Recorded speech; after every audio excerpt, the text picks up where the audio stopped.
Welcome to the presentation on the community prosperity model. Buckminster Fuller said, "I look for what needs to be done. After all, that's how the universe designs itself." The aim of the presentation is to illustrate a simple, scalable model for community prosperity, self-sustainability, and local resilience, or autarky, which means everything that's most important is coming from within the community to cover all of its needs.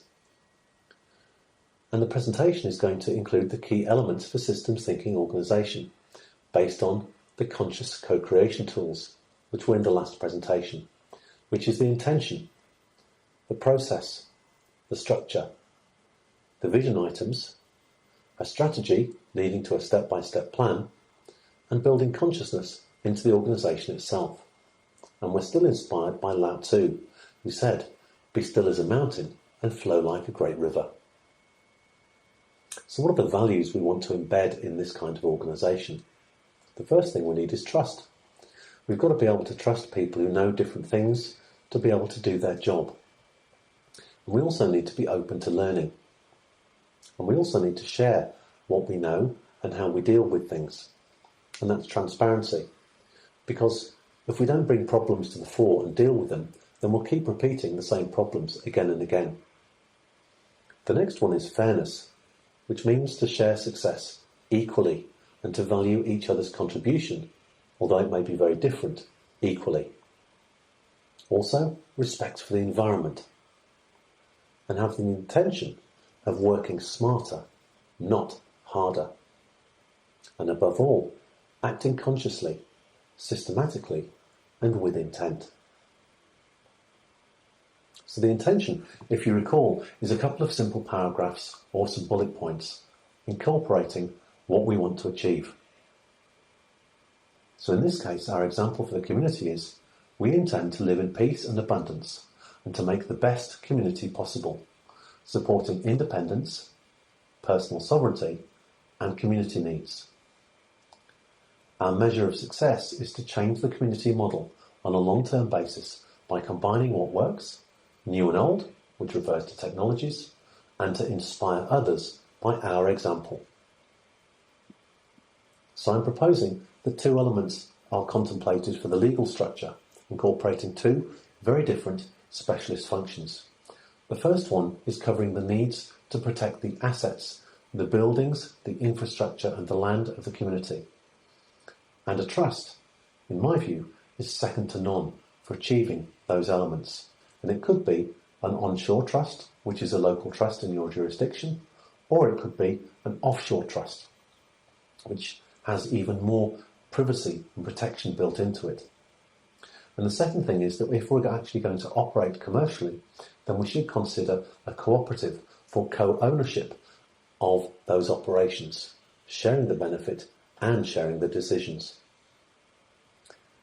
And if we operate in a way where the groups in the middle are advisors who propose things and recommend things to the wider community, but we're going to embed the collective consciousness, and it's the wider community who ultimately make all the most important decisions about their governance and how they're going to operate, then what we're creating is a toroidal energy flow and not another pyramidal, top-down command and control structure.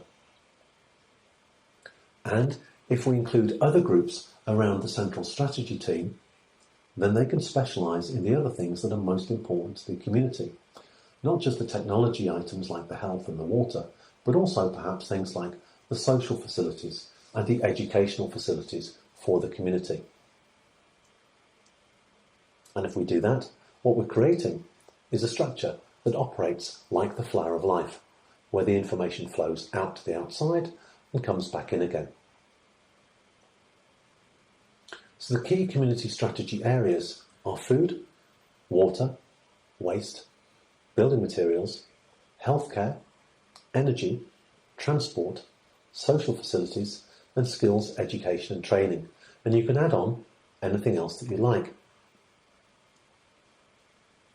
So the community vision is in two parts. The first one is the overriding vision, which is that water is purified and energised coming into our homes and re-entering the environment, and that the food is broad, of the highest nutritional value, absolutely fresh and great tasting, and that our buildings are comfortable, environmentally friendly, safe, and long-lasting, and that we're abundant in clean energy, and that our waste is recycled using a resource-closed loop, which means all of it is recycled, and resource sovereignty, because that means that we can re-employ the elements coming out of that waste to create new things that we need for the community. And that means zero waste. And we're self-sufficient in the most advanced healthcare, which nowadays really can be everything but trauma. So let's go into the individual vision items a little more deeply. First, we've got the food vision. The intention is to produce surpluses of top quality fruit and vegetables that can be sold to return energy and create economic flow into the community. So what we're consciously doing is stopping the payments that go out, as many of them as possible, and actually inverting them so that those payments through the surpluses start to come back into the community.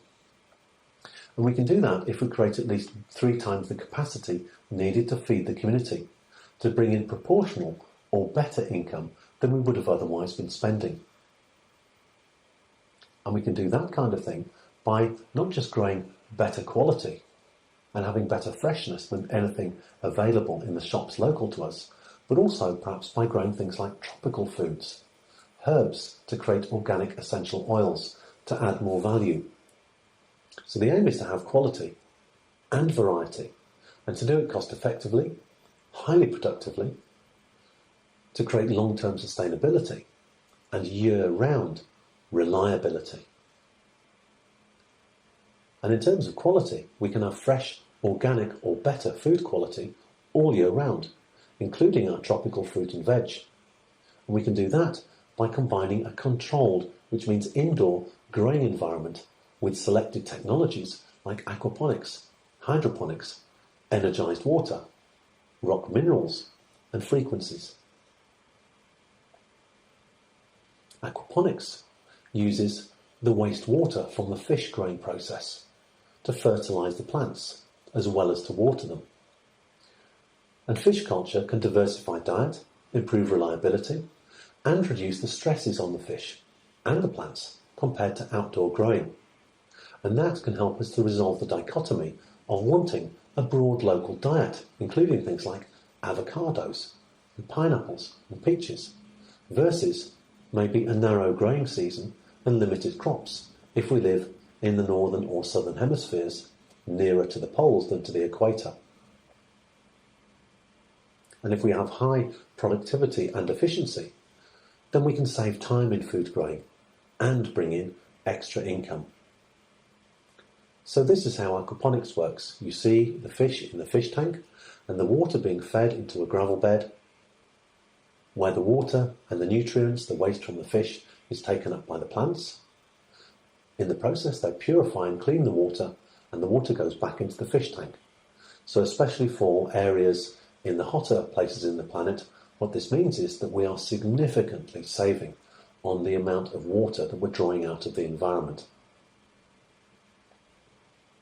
And we can grow year-round, 24/7 if needed, by employing things like grow lights in our indoor environment. And here is an industrial scale facility where the tilapia fish are being kept under a bed of lettuces. I spoke to one of the directors of one of the top aquaponics operations in the United States, and he told me that the farm next door grows 50,000 head of lettuce per acre per year, but they grow 1 million head of lettuce per acre per year. And if we consider that there's no issues with droughts, or frosts, or pests, there's no issues with cold, dark winter months, there's no issues with things being too hot in the summer, and we can actually grow layer upon layer upon layer of food indoors, then what the implication of that is that we can actually allow significant quantities of agricultural land to go back to nature, and that is working with the planet instead of fighting against it. So now for some figures on aquaponics. An aquaponics system using tilapia produces high-quality fish protein in 7 to 9 months. And by that stage, the tilapia fish are generally 30 centimetres long and weighing 600 to 700 grams. And that's about 1 foot long, weighing the best part of 2 pounds. And if we have an aquaponics system, only 9 square metres will feed one person their table veg forever. And a 30 by 30 square metre unit will produce 80,000 veg and 10.4 thousand kilos of fish per year. And that's without the special technologies we'll be covering in this presentation. Because we're going to suggest that you add frequency stimulation technologies, which can be sound or electrical energy. And what they do is they support the immune system of the plants and the fish. They literally create an environment that they're happier with, and that means they produce more. And if we employ water energization and purification, such as ozone technologies, then we also know that we don't just save water, we also, again, stimulate more growth and happier, healthier plants.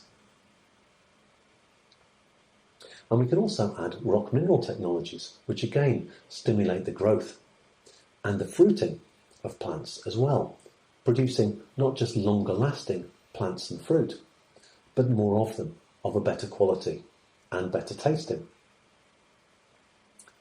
And we can also employ all of this within a resonant, non-disruptive growing environment. And what that means is that we are locking out the kind of frequencies from Wi-Fi radiation and modern telecommunications that are detrimental and damaging and disruptive to the immune systems and the nervous systems of people, as well as fish and plants. So our water vision is to produce top quality, energized and structured, pure water for ourselves, the fish and the plants. And that will help us to cut water use and to promote healthy organisms. And these technologies also mean that the water put back into the environment can be as clean or even cleaner than the water taken out. And we can even consider, if we've got great quality water, producing things like colloidal silver and colloidal gold and other beneficial products such as homeopathic medicines. The waste solutions are very much a function of the size of the community, and what that means is we really need to have quite a significantly sized community to be able to employ the state-of-the-art solutions. And the state-of-the-art solutions are to be able to put all of the waste through one facility that produces surplus energy in the process of reprocessing the waste.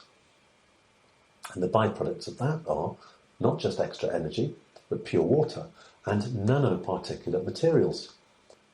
A nanocarbon, for example, is worth $70,000 to $90,000 a tonne.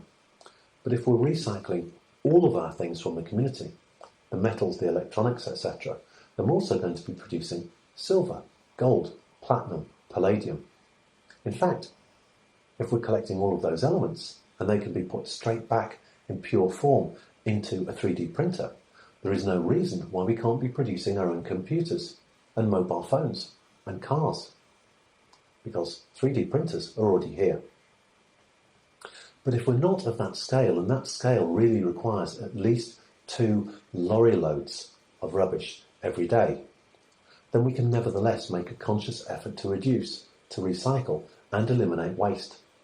And in fact, by employing this plan, what it means is we're going to be driving less often out of the community to go to the shops for our food, etc. We're going to be buying less plastic packaging with that food as well. That food is not going to be shipped in from abroad if it is things like bananas and avocados, which are going to the UK. And that means we're saving the planet in terms of that level of pollution associated with the shipping and the storage and the fact that we're actually producing up to 40% waste typically in our supermarkets through that process, and eating old products where a lot of the nutritional value and the enzymes have already left the system of things like the strawberries that we eat. And that's why so many of the fruit that we buy go from rock hard to rotten overnight. because they don't have the same level of nutrition. So if we employ all of these techniques together, then we have the potential to outreach. And that means if we can start to influence people and show people that things can be done in a different and better way, then we can involve them later. And that means perhaps then we can start to implement the state-of-the-art waste solutions between us. The health vision is to combine the most powerful, effective, reliable and easy to use home healing technologies alongside natural remedies, including better quality food, water and energy-based therapies. And I believe every household should be able to own things like the Solaris healing blanket from the Russian space medicine program and the scalar and cosmotic energy healing devices, again from the Russian space medicine program. Because the Solaris doesn't just wrap out harmful and disruptive EMF frequencies when we're healing. It also seems to have an effect of reflecting in our own energy to actually create faster healing. And these are phenomenal devices. The therapists can use bioresonance diagnostics not just to create tailor-made homeopathy, but to use frequencies directly to remove parasites, bacteria, fungi, and viruses from the body. And not only that, they can support the body's natural functions, such as helping to rebalance the endocrine system and the lymph system, etc. For our energy vision, we can use a mix of energy sources, and that's assuming we don't get a free, pure energy solution we can implement and scale to cover all of our needs. The truth is, there are a lot of people talking about free energy technologies, but not many of them are actually real. The requirement is to create 3 times the energy needs of the community, including all those needed for our economic activity, including the indoor lighting and the aquaponics, etc. And if we do that, we can generate income from the surplus.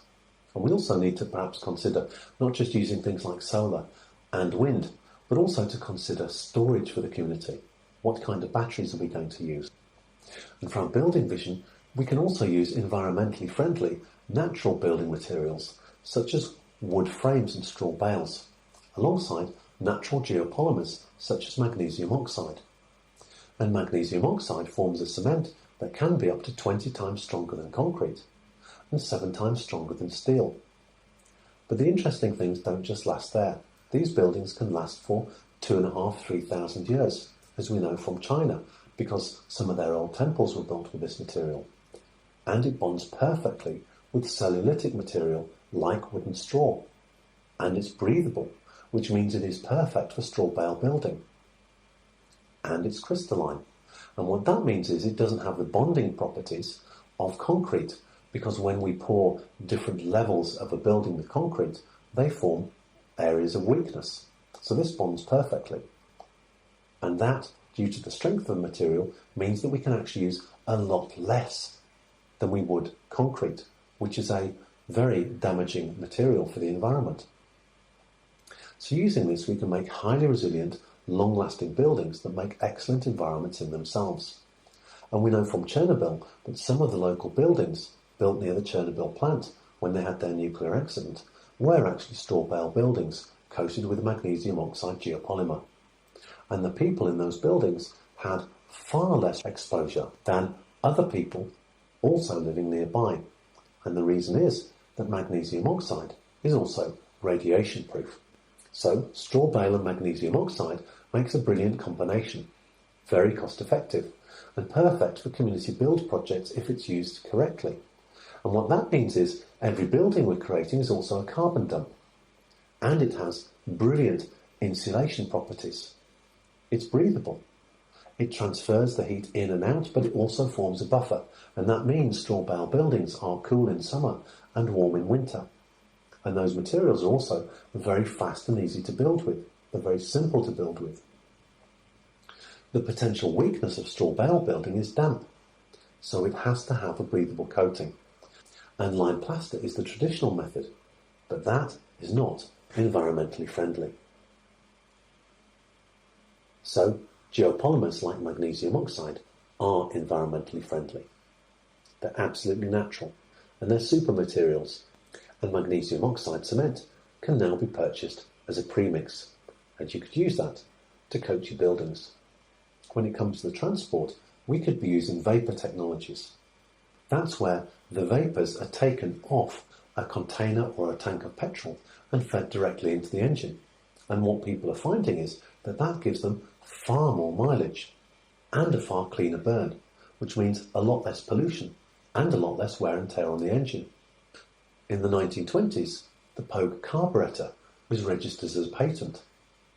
And the Pogue carburettor was attached to the engine in such a way as it heated up, and it superheated the fuel going into the engine. And the result again was very clean burning, but also extreme mileage, quoted at over 100 miles a gallon for a tractor. And then there are modern nano-lubricant technologies. So these use nanotechnology to create ultra-fine lubricants.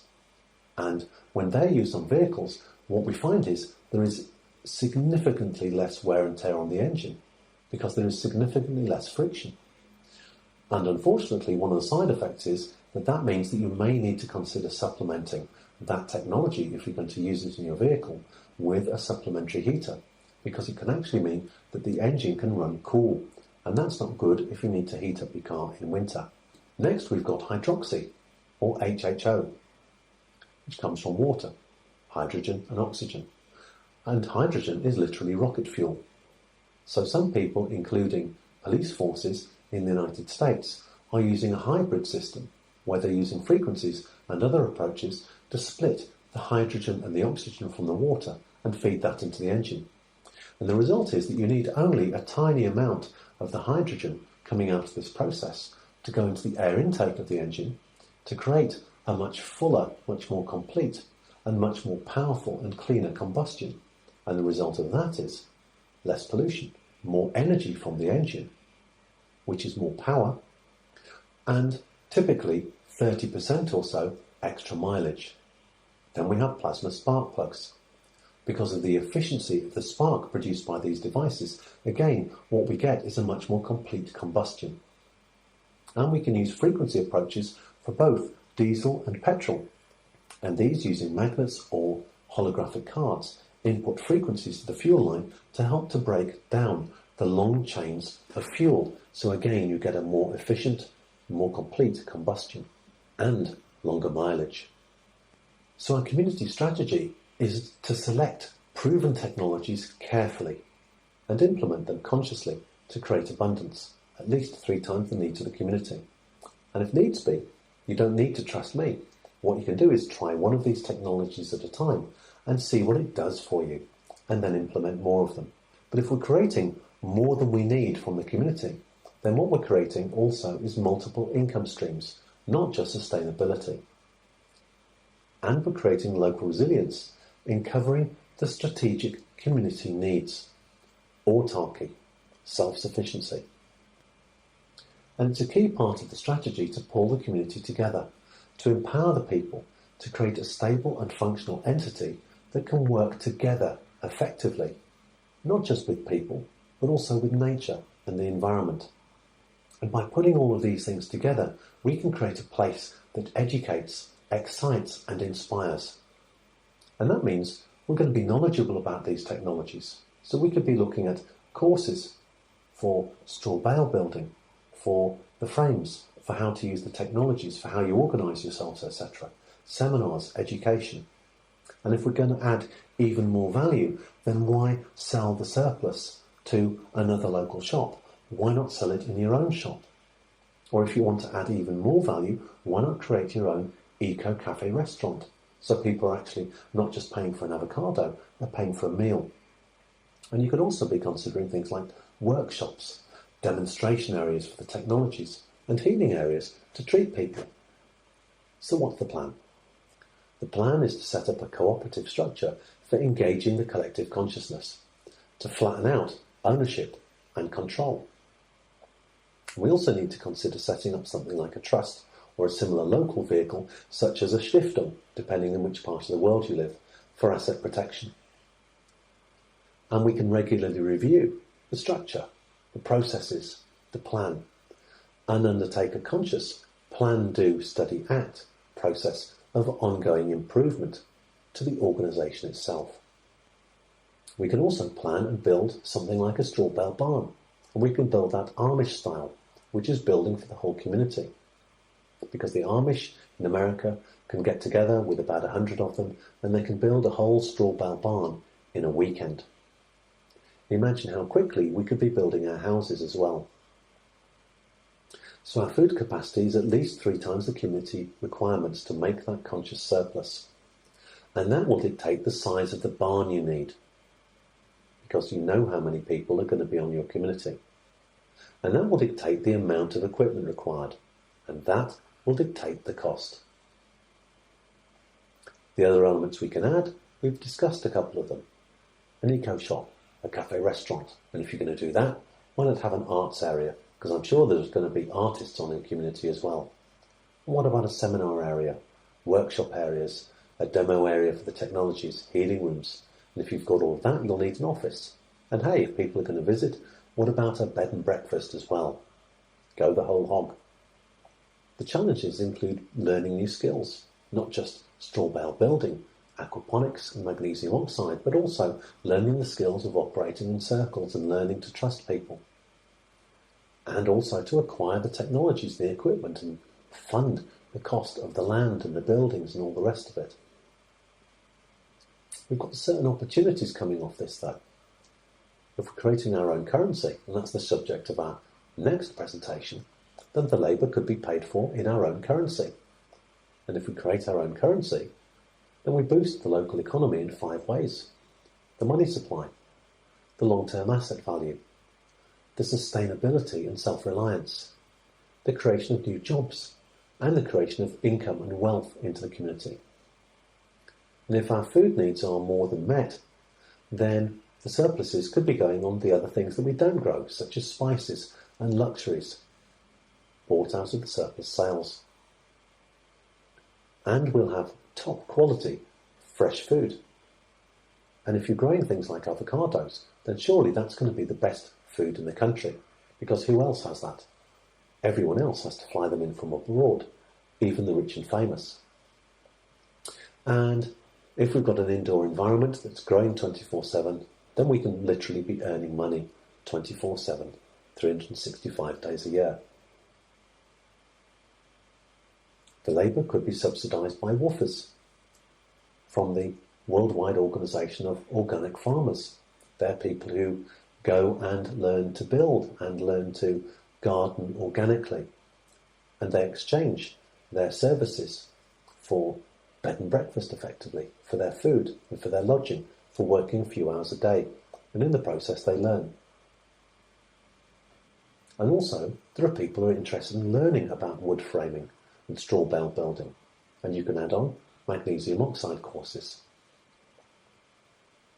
So there are simple elements to our building as well. The groundworks, the foundation, the framing, the window and the door frames, then adding in the straw bales, using supporting rods, covering them with chicken mesh, putting a clay coating on top, adding a geopolymer coating on top of that, and then doing the interior fittings and finishing. So it all happens in distinct steps. And we could be ending up with something like this. So here's our straw bale barn in the middle, but it's also surrounded by the other facilities that we've been talking about, the eco cafe restaurant, etc. And here's a plan which has been drawn up by Jan Hedberg, architect in Sweden. So you can see the gallery and the cafe on the left, the central barn, which is for growing the aquaponics, which is 100 square metres, the kitchen, the shop, storage and preparation area, toilets, offices, treating rooms and waiting room, and a store. And this is how the Amish do it, in one weekend. Simple techniques, simple joints, everyone knows what they're doing, and they don't have the kind of advantages that we might take advantage of, such as power drills, cranes to lift things into position. So how much more quickly could we do this? Here's the next stage, filling in the frame with the straw bales and putting in the frames for the windows and the doors. And here's the coating, probably with lime plaster, in this case, over the chicken wire, which is put on top of the straw bales. So if we do all of this, we can flip costs into income. The eco cafe and shop create added value. We can be selling products, arts and crafts. We can be licensing the technologies. And regarding the technology providers, we can be referring sales to them or doing direct sales for them. We can be training in their products and other things. We can be consulting for people. We can be teaching them straw bale building and design of buildings. And we've got multiple income streams: colloidal silver and gold from the water, the food, the energy, the technologies associated with both of those areas, the health technologies, and the waste. The building materials, magnesium oxide has very wide applications. You could be even building furniture with this, or sinks and baths or things like that. And we can be doing the seminars, courses, service provision, etc. And the other benefits of this integrated plan are the trust acts as our own bank. And if we've got some predictable revenue streams, why not use the products and services of the community to create our own currency? And if that sounds complicated, it's not. Because in the 1930s, there were towns in the United States that were creating scrip currencies. And that just means they accepted that they created pieces of paper, and places in Brazil have used even plastic bus tokens to act as a currency. And if you, the people, decide that you're going to use something as a currency, then that's it. It's easy. We'll be going into that in more detail in the next presentation. We've also got the community ownership of the facilities, the added value, and a conscious transition, not just sustainability, but onto full-scale abundance and prosperity. And we're benefiting from the advanced technologies to cover all of this, including our own health and well-being. We've got the potential production and licensing for technologies. That means where the technology is simple enough and we have the skills and the facilities within the community, we may even be able to be producing some of these technologies ourselves. And if we put all of these together, then we will surely have a world-class demonstration facility that lots of people will be interested in visiting. And now we need to embed the collective consciousness, not just planning and doing these things, but reflecting upon how we did. How did our discussions go? What about our organisation? What about our processes? Can we improve them? And not just reflecting upon this, but acting upon it regularly to generate regular feedback and to seek opportunities to continually improve everything that we do. Antoine de Saint-Exupéry said, "A goal without a plan is just a wish."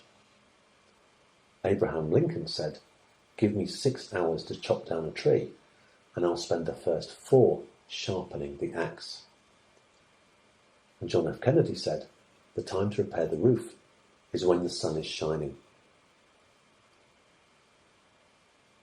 Thank you very much for watching the presentation. All of our work is free. Please consider giving the presentation a thumbs up, subscribing to the channel, and especially visiting our Patreon and Steemit accounts. If you have any comments or questions, please put them below, and we'll do other videos to address them. Thank you very much for your support.